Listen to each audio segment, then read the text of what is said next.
जय श्री राम गाइस। सबसे पहले बेसिक स्टार्ट करते हैं और उसके लिए आप लोगों को अपना अलाइट मोशन चाहिए होगा। उसके लिए आप लोग मेरे टेलीग्राम चैनल पे जाके वहाँ से डाउनलोड कर सकते हो। और हाँ, अपने ही फ़ोन के अकॉर्डिंग अलाइट मोशन डाउनलोड करना, और ज़्यादा डिटेल चाहिए तो मुझे डीएम कर देना उसके लिए। फिर सबसे पहले अपना अलाइट मोशन खोलो।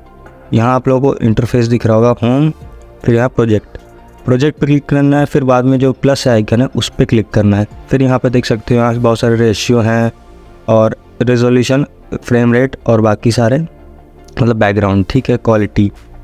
फिर उसके बाद यहाँ देख सकते हो मेरा 144p मतलब 1K 2K तक, पता नहीं क्या है वो, मतलब 2K तक क्वालिटी है। फिर उसके बाद यहाँ से प्लस आइकन आपको दिख रहा होगा, यहाँ से आप इंपोर्ट कर सकते हो क्या कहते हैं, सारी चीज़ें, मतलब जो इंपोर्टिंग का है वो यहीं से होगा। तो सबसे पहले शेप्स, फिर उसके बाद मीडिया मीन्स आपके फ़ोन में जो भी सारे इमेजेस है वो सब।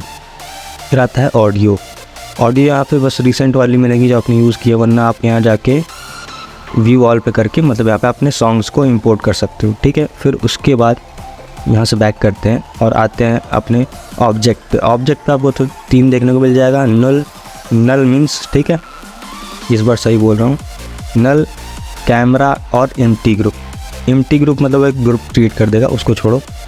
नल जो मैंने मतलब अपनी प्रोजेक्ट्स में यूज़ करता हूँ वो, उसको अभी और आगे डिटेल में जानते हैं। फिर एलिमेंट्स, जैसे कुछ लोग एलिमेंट्स अपलोड करते हैं तो वह आप यहाँ पे यूज़ कर सकते हो, ठीक।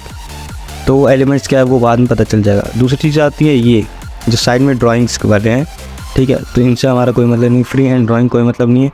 जो वेक्टर ड्राइंग है, जैसे कि ये थोड़े बहुत शेप्स क्रिएट करने में या फिर मास्किंग करने में काम आते हैं, तो इसको देख लो। मीन्स जैसे आप यहाँ पे पैड पे अपनी फिंगर घुमाओगे और एक बार टैप करोगे तो ऐसे मतलब वो बनता चला जाएगा, ठीक। आप कोई भी शेप बना सकते हो, किसी का भी मास्क क्रिएट कर सकते हो, मतलब ये मास्किंग के लिए यूज़ होता है। फिर आता है हमारा टेक्स्ट पे क्लिक करते हैं, यहाँ पे आप टेक्स्ट टाइप करो और ऊपर आप लोगों को कुछ देखने को मिल जाएगा। वहाँ पे आप कलर चेंज कर सकते हो, साइड में जहाँ छोटा सा कलर ब्लॉक है।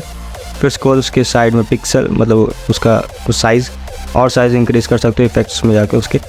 बाकी यहाँ से फ़ॉन्ट इंपोर्ट कर सकते हो। ऊपर आपको दिख रहा होगा फ़ॉन्ट और फ़ॉन्ट का एडजस्टमेंट, ठीक है। फ़ॉन्ट पे क्लिक करो, जैसे आपका फ़ॉन्ट यहाँ पे नहीं शो कर रहा है तो यहाँ 3 डॉट पे क्लिक करो, 3 लाइन में मतलब इंपोर्ट फ़ॉन्ट लिखा होगा, उस पर क्लिक करो। फिर आप पहुँच जाओगे अपने मतलब ड्राइव पे और मतलब यहाँ पे सारा आपका स्टोरेज दिखा देगा। तो आप अपने सीधा फ़ोन को सिलेक्ट करना, मेरा दिखा रहा है रेडमी नोट 10S। फिर उसके बाद जहाँ पे भी आप लोगों ने टेक्स्ट की फ़ाइल रखी होंगी, मतलब फ़ॉन्ट की फ़ाइल, वहाँ से आप उसको इंपोर्ट कर सकते हो।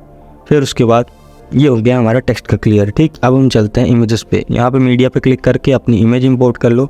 अभी ट्रांसफॉर्म में नहीं चलते, पहले यहाँ का सारा सी चीज़ समझाता हूँ। ये है फिल, ठीक है, कलर फिल, मतलब अगर आप लोग अपनी इमेज पे ही कलर मार देना मतलब उससे कोई वो नहीं होगा। फिर उसके बाद आता है शैडोज़, स्ट्रोक ऑन हो जाएगा, स्ट्रोक इंक्रीज़ कर सकते हो, कलर चेंज कर सकते हो। बॉर्डर और शैडो नहीं दिख रही होगी क्योंकि दोनों ही चीज़ ब्लैक है इसलिए नहीं।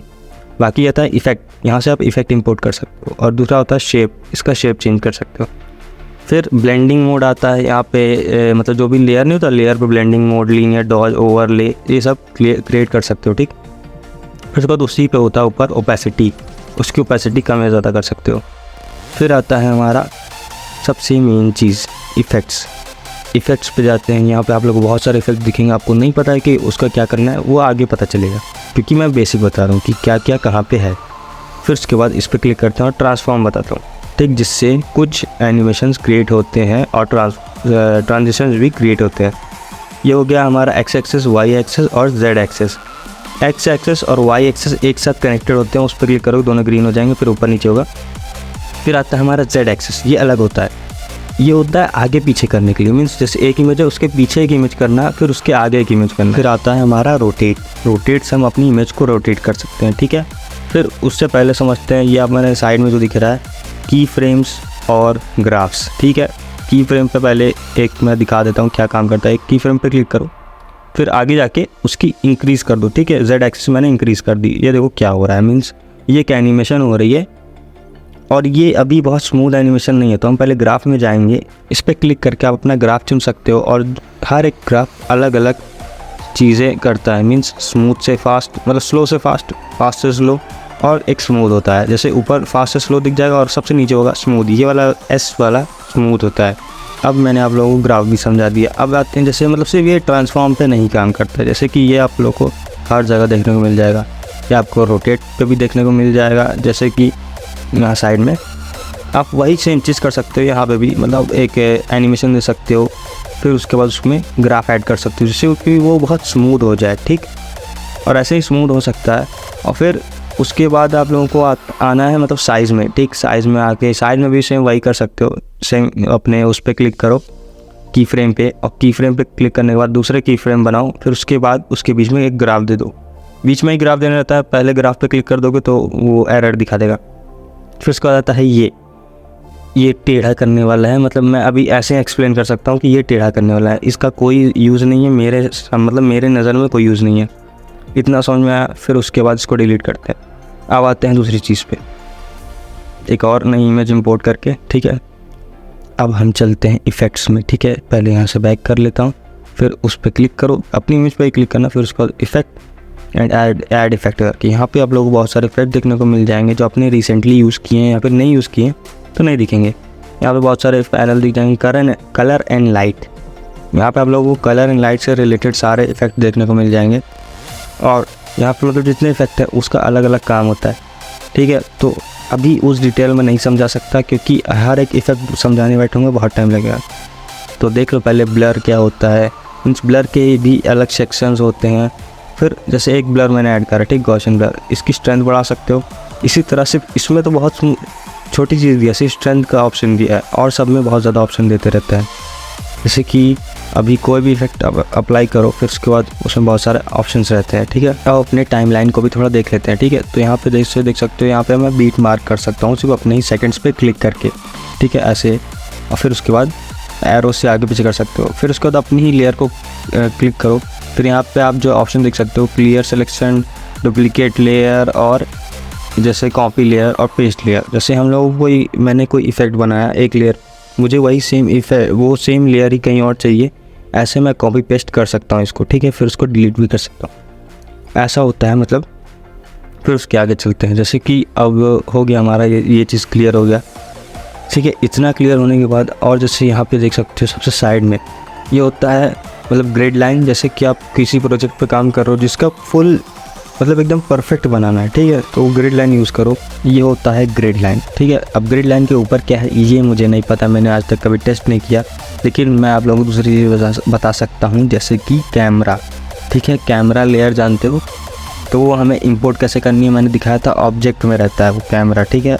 सबसे पहले यहाँ पे आप लोग क्लिक नहीं कर सकते, सबसे पहले आप लोगों को कैमरा को इंपोर्ट करना पड़ेगा, ऐसे जैसे कैमरा मैंने इंपोर्ट कर लिया, ठीक है। फिर आप कैमरा को इनेबल करोगे यहाँ से, जैसे मतलब कैमरा की लेयर इंपोर्ट करोगे तुरंत आपको बता देगा कि यहाँ से आपको इनेबल करना है, ठीक है। फिर उसके बाद आप लोगों को जाना है Z एक्सेस, Y एक्सेस। आप इस पर भी सेम वही चीज़ कर सकते हो, लेकिन वो आप लोगों के कैमरा लेयर पे होगा, वो आपकी मेन मीडिया लेयर पे नहीं कोई भी चीज़ें एक्ट होंगी, ठीक है। फिर उसके बाद जितनी भी सारी चीज़ें हैं जैसे कि कैमरे के कैमरा व्यू, मतलब कैमरा समझ लो पूरा का पूरा ये 3D टाइप में अगर आपको कुछ करना है तो कैमरा का फोकस डिस्टेंस, फोकस ब्लर, वो सारी चीज़ें बहुत ही डीप में जाना पड़ेगा तब जाके आपको समझ में आएगी। फिर उसके बाद ये सारी चीज़ें मतलब तब यूज़ करो जब आप लोगों को पूरा का पूरा पता हो, मतलब आप लोगों को सारे लोग का एक्सपीरियंस हो, लेकिन आप लोगों को बेसिक में ये सारी चीज़ें जानने की उतनी ज़रूरत नहीं है। बस ये जान लो ये इनेबल कहाँ से होता है, इसका क्या काम है, अगर ये आपके बीच में प्रॉब्लम कर रहा है किसी प्रोजेक्ट में तो उसे बंद कैसे करते हैं, depth of field, focus distance, ये सब। फिर एक और जैसे इस पर हम कोई इफेक्ट अप्लाई करते हैं, मोशन ब्लर, मतलब ज़्यादा से ज़्यादा मैं यही यूज़ करता हूँ मोशन ब्लर कैमरे पे। अगर मैंने कोई भी एनिमेशन बनाई, जैसे कि मैं इसको पहले छोटा कर देता हूँ, फिर उसके बाद इसे साइड में ले जाकर रख देता हूँ। फिर हम स्टार्टिंग में एक की फ्रेम दे देंगे, फिर उसके बाद एक एंड में की फ्रेम देकर उसको एकदम साइड में ले जाएंगे, ठीक है। फिर देख सकते हो यहाँ पे एक ग्राफ दूंगा, एक स्पीड ग्राफ दूंगा, मतलब एकदम ऐसे इधर से इधर एकदम स्पीड हो गया, ठीक। अब वो कैमरा इनेबल है तो देख सकते हो थोड़ा सा जो मोशन हो रहा है उसमें ब्लर आ रहा है।